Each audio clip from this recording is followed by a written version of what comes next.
예수님이 이 땅에 오셔서 하신 일들에 대해서 마태, 마가, 누가, 요한이 남긴 기록을 우리는 성경으로 받고 있습니다. 어떤 사건에 대해서 이 네 저자의 다양한 시각과 기억으로 보는 것, 이 조금씩 기록이 다른 것 같지만 결국 예수 그리스도의 십자가의 복음으로 일치하게 되는 것이 이 복음서를 보는 맛이시죠. 우리 예수님이 회복하신 일들을 따라서 각 복음서를 넘나들고 있지만, 제가 특정 회복 사건을 놓고 이 설교를 준비하면서 제일 먼저 고민하게 되는 것이 어느 본문으로 할 것이냐입니다. 이번 설교에 마태복음 버전이 더 맞을지, 마가복음이 맞을지 비교해 보는 거죠.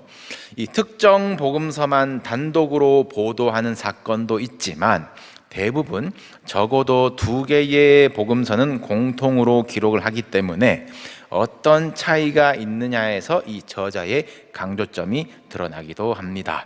또 저자별로 순서의 배치도 차이가 있어요. 어떤 사건을 공생의 초기에 놓는 저자도 있고 십자가 직전에 놓는 저자도 있습니다. 다 이유는 있는 거고요. 그렇다면 이 모든 공관 복음서의 저자들이 모두 기록하고 있으며 순서도 일치하는 사건은 어떤 사건이겠습니까? 정말 중요한 사건이었다는 것 아니겠습니까? 오늘 본문이 그러합니다. 본문 직전에 예수님이 탄 배가 광풍을 만나 위태하게 되고 제자들은 죽겠나이다 그러는데 예수님은 주무셨고, 일어나셔서 예수님이 바다를 꾸짖으셔서 잔잔하게 하신 사건이 기록되고 이어서 도착하시고 오늘 본문의 광인만 만나시고 다시 배 타고 돌아가신 이 사건의 묶음이 마태, 마가, 누가가 동일하게 기록하고 있는 사건의 묶음입니다.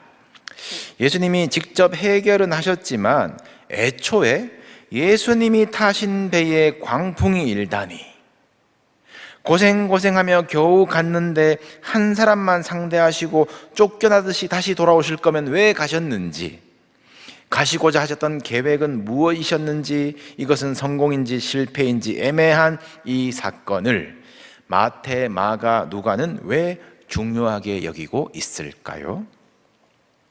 십자가 지러 오셨는데 십자가 지시면 되는데 그 때가 이르기까지 그냥 살아도 벅찬 이 땅의 삶을 예수님은 참 열심히 사셨습니다.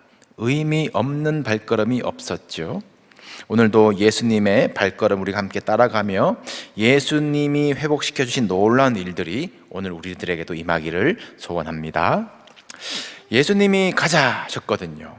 호수 저편으로 건너가자 하셨습니다.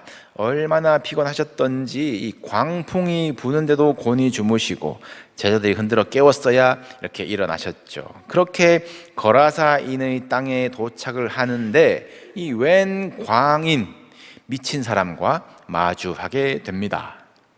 이 광인의 삶의 특징들이 잘 나와 있습니다. 이 특징들을 보시기 전에 먼저 이 광인에게 들어간 귀신의 이름부터 봅시다. 이 귀신이 예수님께 스스로 자기의 이름을 소개하기를 나는 군대입니다 라고 하죠. 이 원어로도 이 로마의 군대 단위를 말하는 레기온이라고 나오는데 우리나라로 따지면 사단이라는 말이 되겠죠. 이제 연대 사단, 그 사단을 말합니다. 이 5천여 명 정도로 이루어졌던 로마의 부대인데 이것은 단일한 귀신이 아닌 이 사람의 삶을 수천 귀신들이 총체적으로 점령하고 있다라는 거예요.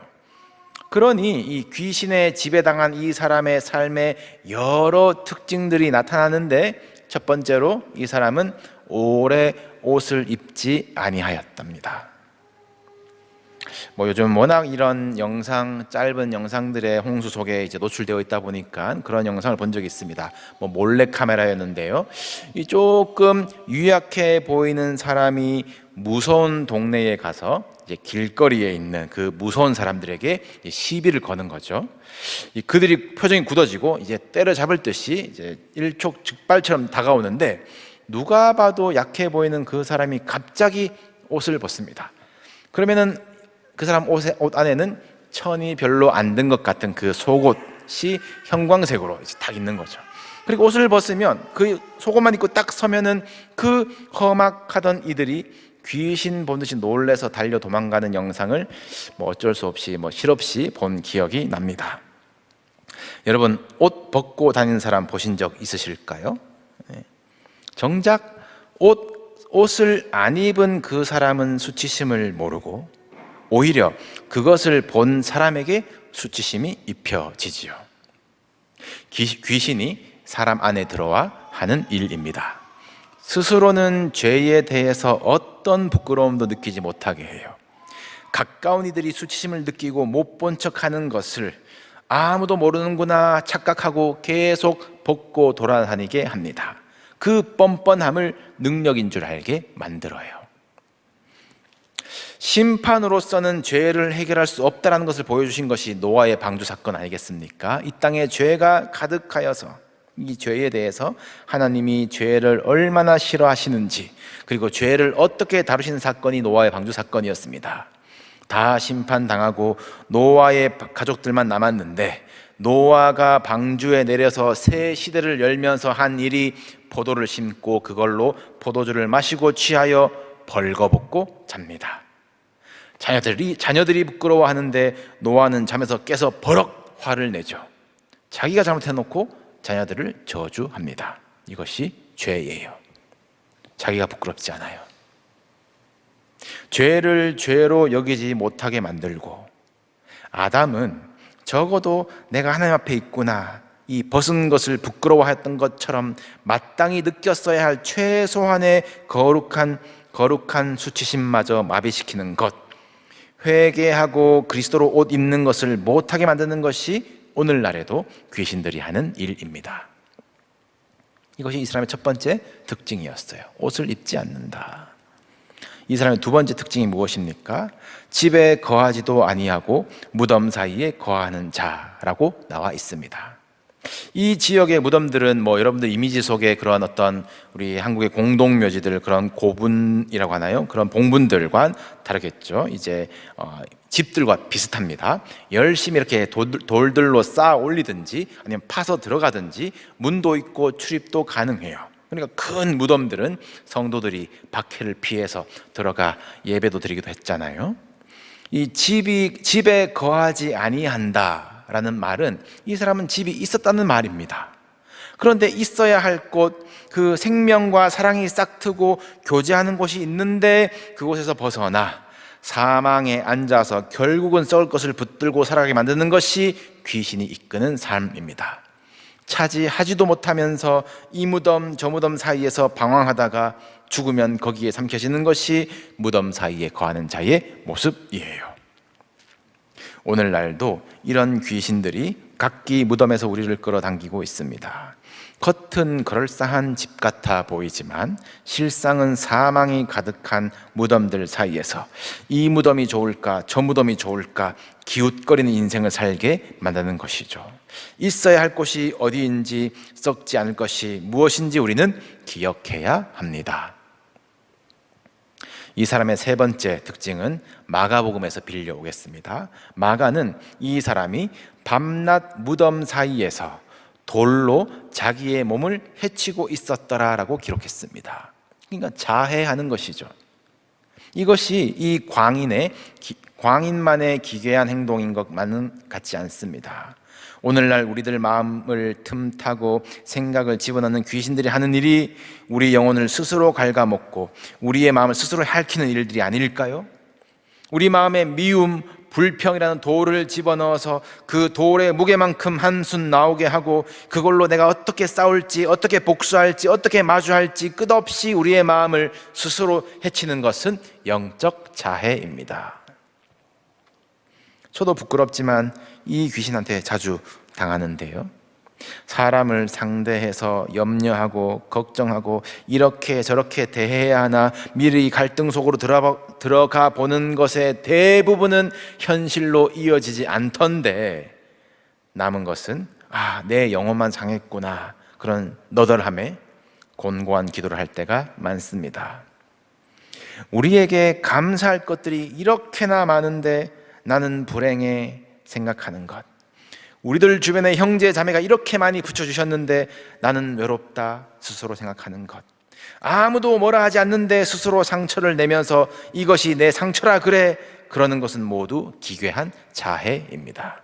귀신이 끌고 가는 삶이에요. 이 사람의 네 번째 특징은 아무도 그를 제어할 힘이 없는지라입니다. 이유는 그가 쇠사슬도 끊어버리는 괴력이 있었기 때문입니다. 능력이죠. 귀신도 능력이 있습니다. 바울이 빌립보에서 만난 그 귀신 들린 여종은 미래의 일을 기가 막히게 맞추었죠. 또 귀신이 자기의 믿음 없이 어설프게 예수 이름, 바울 이름 빌려다 쓰는 그런 그 자를 단번에 알아보고 그 위에 올라타 눌러 이기는 사건도 기록되어 있습니다. 야, 기가 막힌다, 나도 가지고 싶다, 그런 능력들이지만 이것은 아무도 제어하지 못하는 능력이에요. 나는 통제할 수 있다고 생각하지만 어느 순간 나를 지배해버리고 고립시키고 관계를 깨어지게 만들고 자기 능력만 의지하게 하는 교만한 모습만이 남는 귀신의 일입니다. 나는 쇠사슬도 끊을 수 있다 싶은데 실상은 더 강력한 귀신의 권세에 묶인 신세가 되는 거예요. 하나님께서 우리를 교회라는 공동체로 모아주셔서 음부의 권세가 이기지 못하는 그런 힘을 주신 것은 이 교회가 땅에서 메고 풀어서 하늘을 메고 푸는 그런 사랑으로 제어할 수 있는 공동체이기 때문입니다. 내 힘으로는 혼자서는 끊을 수 없는 욕망과 분노와 상처와 나를 파괴하는 습관과 중독도 교회 안에서 형제자매의 사랑과 중보, 하나님의 말씀의 권면 안에서 제어가 되는 것이에요. 풀리고 메어지는 것이에요. 성령 역사하는 교회는 서로 사랑으로 제어할 수 있는 힘을 주십니다. 여러분, 서로 돌아보며 나보다 남을 낮게 여기고 사랑으로 권면하며 덕을 세우십시오. 말씀 앞에서 삶의 질서를 정돈하십시오. 나는 원래 그래, 스스로 고립되고 공동체의 말을 듣지 않고 내가 얼마나 능력 있는지만 제어 없이 과시하려는 그런 삶은 귀신의 역사일 수 있습니다. 귀신의 특징들을 포괄하여서 귀신의 일이라고 구별할 수 있는 것이 한 문장으로 정리됩니다. 귀신이 예수님을 보고 달려와 절하며 한 말이죠. 예수여, 나와 당신이 무슨 상관이 있나이까? 그 앞에 수식어가 더 놀랍지요. 지극히 높으신 하나님의 아들 예수여. 예수의 정체가 무엇인지 세상 어느 존재보다 가장 빨리 알았고 입으로 정확히 말한 것이 귀신입니다. 지식만 있어요. 당신과 상관없습니다. 혹시 우리 안에 이것은 예수님과 상관없는 일이다 싶은 영역이 있다면 귀신의 일입니다.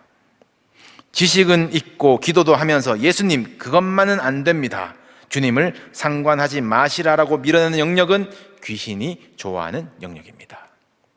주님께서 폭풍을 뚫고서라도 가고 싶어 하시는 영역이에요. 여러분, 제가 귀신에게 당한다라고 하니 경건하지 못해 보이십니까? 여러분 삶에 귀신의 영역이 있는 것 같이 말씀드려서 불편하신가요? 성경은 은사에 대해서 말하고 있습니다. 어떤 사람들에게만 주시는 은사예요. 어떤 이에게는 지식, 지혜, 믿음의 은사, 또 병 고치는 은사, 예언, 분별, 구제, 이런 것들을 성령의 뜻대로 각 사람에게 나누어 주셨다라고 했습니다. 특별한 이들에게 주시는 것이니 없다 싶어도 전혀 문제 없습니다. 그런데 귀신에 대해서는 예수님을 믿는 모든 자들에게 곧 그들이 내 이름으로 귀신을 쫓아내며 이것을 오픈 소스로 허락하신 것이에요. 특별히 구분된 능력, 어떤 목사들이나 기도 오래 한 사람들만 한 능력이 아니라 모두에게 보편적으로 주시는 기본 능력이 귀신을 쫓아내는 능력이라는 것이에요. 왜 그럴까요? 왜 그렇겠습니까? 특별한 사람들에게만 들어가는 귀신이 아니라 믿는 자들을 어떻게 삼킬까 우는 사자와 같이 두루 다니며 찾고 있기 때문입니다. 금식 기도하신 예수님에게도 나타났던 그 마귀인데 우리는 과연 귀신에게서 얼마나 자유로울까요? 나는 교회 다니니까 괜찮아. 아닙니다.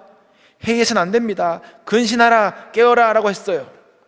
수십 년 예수 믿었는데 귀신의 영역이 있다니 자존심 상할 일이 아닙니다. 그날에 주님 앞에서 의의 면류관을 받을 그날까지 우리가 달려가야 할 선한 싸움이에요. 다만 이것을 우리 힘으로 싸우는 것이 아니죠. 우리를 사랑하시는 예수님이 나를 얼마나 상관하고 계신지 찬양하면 귀신은 물러갑니다. 우리의 삶에 하나님의 통치를 선포하면 귀신의 영역은 무너지고 하나님의 나라가 세워집니다. 빛을 들면 어둠은 물러가는 것이에요. 군대와 같은 귀신들이 우리를 에워싸도 주님은 불말과 불병거로 산을 둘러싸 우리를 지키신 줄로 믿습니다. 이 영의 세계를 깨닫고 영적 전쟁에 승리하는 저 여러분 되시기를 주님의 이름으로 축복합니다. 예수님이 여기까지 오실까 싶었고, 또 오신다니 광풍으로 난리를 쳤고, 이제 귀신들이 비상이지요. 사탄이 하늘로부터 번개같이 떨어진다라고 주님 말씀하셨습니다.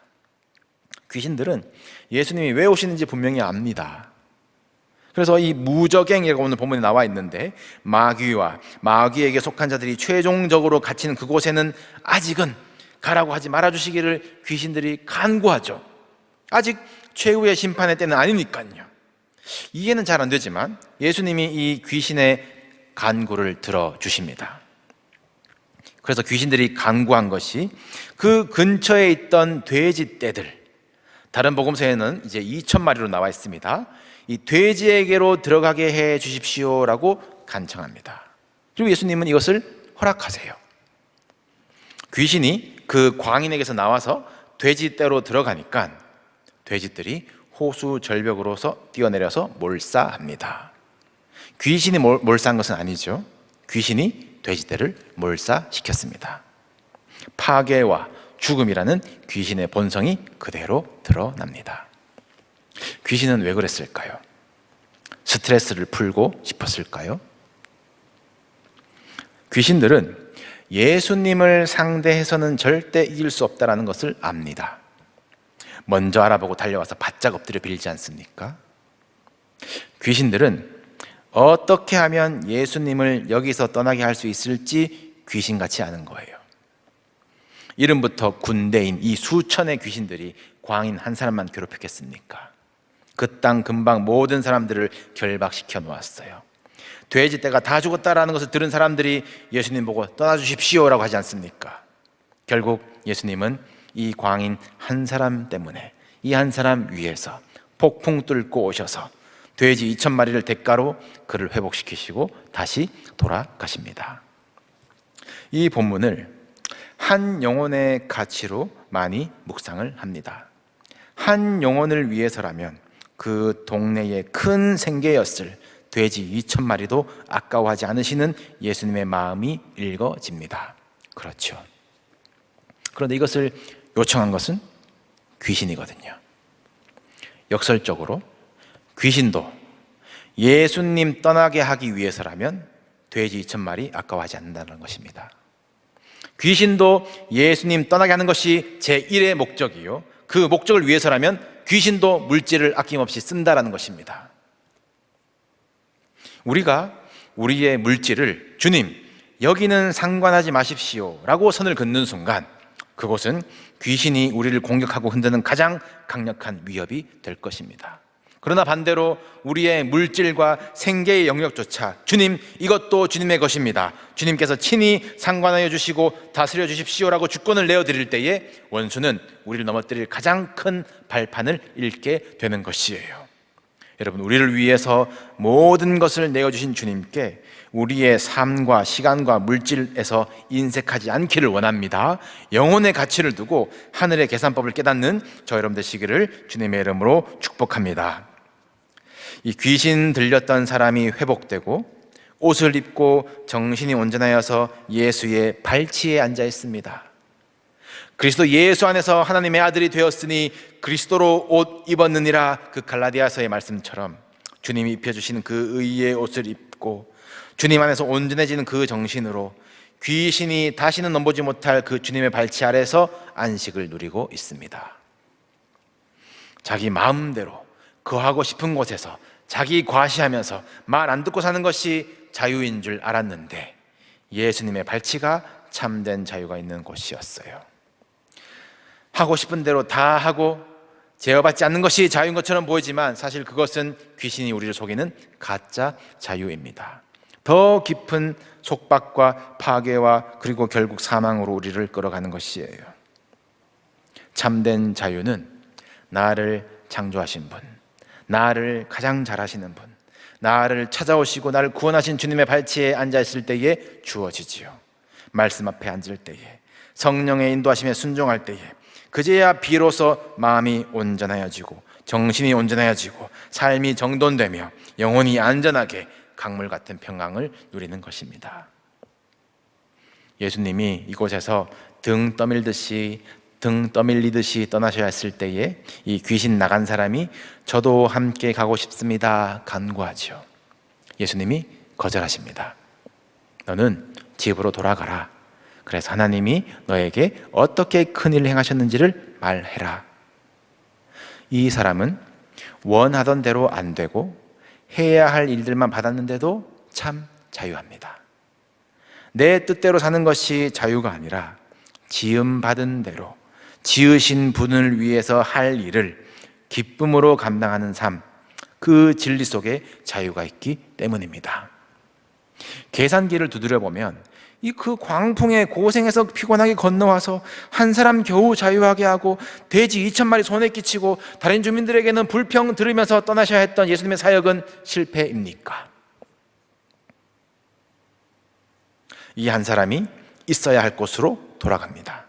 온 성내에 예수님이 하신 일을 전파했대요. 결과는 잘 모르겠습니다. 예수 이름으로 물리치며 한 사람, 두 사람 귀신의 결박에서 해방시켰었겠지요. 그러나 또 귀신들이 득달같이 방해하고 일어섰을 겁니다. 그의 인생이 순탄하지는 않았을 거예요. 왜냐하면 예수님이 탄 배에도 풍랑은 일어나니까요. 그러나 복음의 진리를 전하는 그 누군가가 있는 그곳에는 보호된 자에게 자유를, 눌린 자를 자유하게 하시는 그런 은혜의 해가 전파되도록 성령께서 도우신다라고 하셨습니다. 그리고 주의 영이 계신 곳에는 자유함이 있느니라 라고 하셨어요. 여러분 신앙에 도전을 드립니다. 예수님과 함께 폭풍우를 뚫어보는 경험이 있으시기를 바랍니다. 거기 왜 건너가시나 여러분의 담을 넘어보시기를 바랍니다. 계산기 내려놓고 영혼의 가치를 두시기를 바랍니다. 두루 다니며 누구나 삼키려는 그 귀신들을 예수 이름으로 대적하며 영적인 세계를 보시기를 바랍니다. 귀신은 반드시 쫓겨나고 결박은 풀릴 것입니다. 주님이 우리 인생과 가정과 교회의 보좌에 앉으시고 우리는 그 발치에 앉아서 청종합시다. 주께 매인 종인데 자유합니다. 나는 연약하나 주는 강하십니다. 나는 가난하나 아버지는 부요하십니다. 내가 삿을 깨트릴 수 있는 힘, 그 힘 믿지 마시고 진짜 죄의 사슬을 깨신 예수 믿고 그리고 예수님을 전하며 우리 삽시다. 예수님 이 땅에 다시 오실 때에 지극히 높으신 하나님의 아들 예수여, 나는 당신의 것입니다. 주님과 상관이 아주 깊은 그 친밀한 고백을 드릴 수 있는 저와 여러분 되시기를 주님의 이름으로 축복합니다.